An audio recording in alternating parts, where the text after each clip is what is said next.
Look at it from an Arsenal point of view.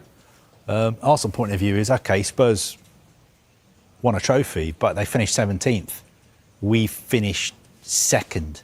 If we'd been in the Europa League, we probably would have won that trophy as well. Sure. You understand what's in that makes sense? So if you say we for that Europa League, we'll win that. We don't get the quality to winner. We sure even of say Tottenham will win the Europa League and that. Yeah, even when we even get a problem of injury, we go still win now. You understand? Yeah. We were in the Champions League, and according to our... Arsenal didn't want to be in it, in fairness. Yeah. But they didn't win anything. I don't get that. I still think that no one at Arsenal is going to panic. I still think it's Mikel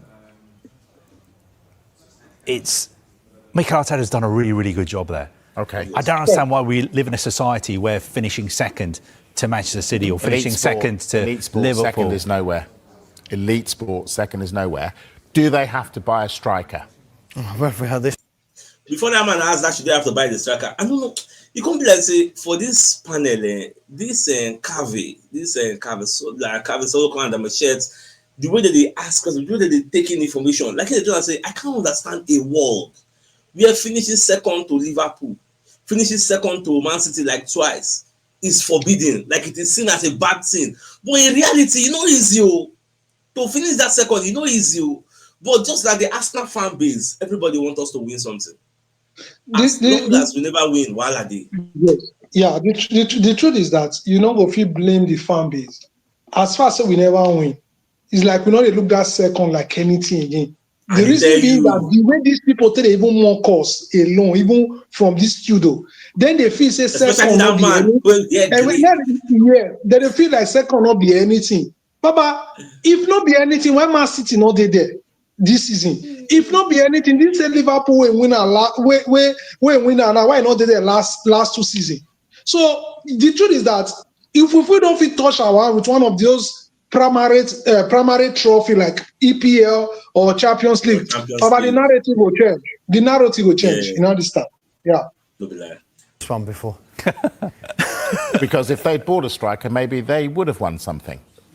Sure. It's impossible to say because it wasn't for the want of trying. They were in the market for one, but they didn't find a deal that was right for them either as a player or financially. And who's to say, had they not panicked but jumped in January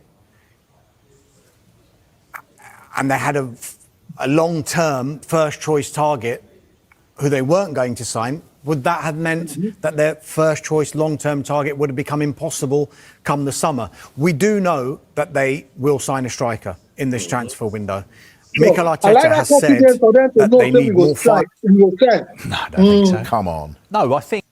And who's to say, had they not panicked but jumped in January and they had a long-term first choice target who they weren't going to sign, would that have meant that their first choice long-term target would have become impossible come the summer? We do know that they will sign a striker in this transfer window.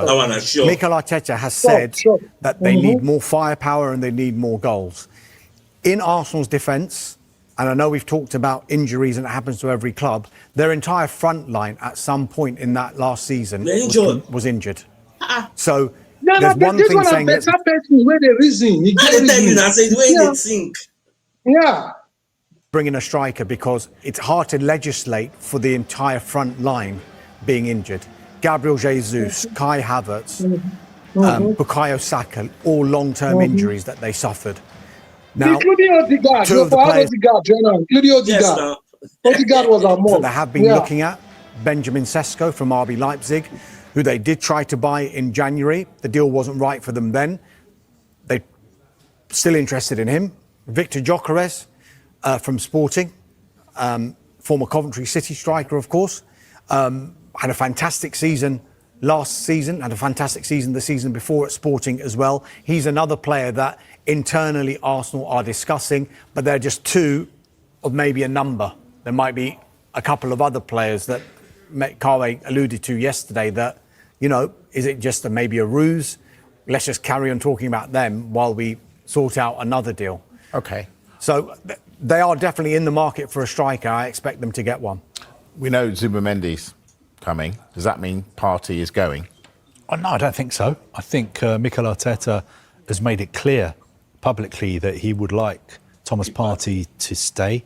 I know there have been some reports. The truth be say, just like when I look GLF TV just now and I say, yeah, just now, for giving Partey 1 year is a very big insult. You know, understand? It's like you they bring somebody come from Real Sociedad and you get perfect person where they played there throughout last season to this moment. He was not having bad season. And since when I can easily tell you that since when we buy Partey, last season was the best season where Partey don't really beat that Partey where we see for Atletico Madrid where make us go buy him. So and the still intact up to now. I don't see any reason why I want to let that guy just one go like that. But no, at least 2 years is not a bad deal. How you say you give him 1 year? So, Baba, if they throw away that guy and we don't see person will match that same present we get, Baba, Arsenal will get problem. Just like, for example, now look up to today, now we say Granit Xhaka. We never see person will fit that place somehow. You understand? So, carry on. This morning linking him with a move to Barcelona. But I don't think just because Zubimendi's coming in, you have to move out Thomas Partey, because one of the reasons Zubimendi's coming in is because Jorginho's leaving. Exactly. All right, don't talk very well. So we'll end the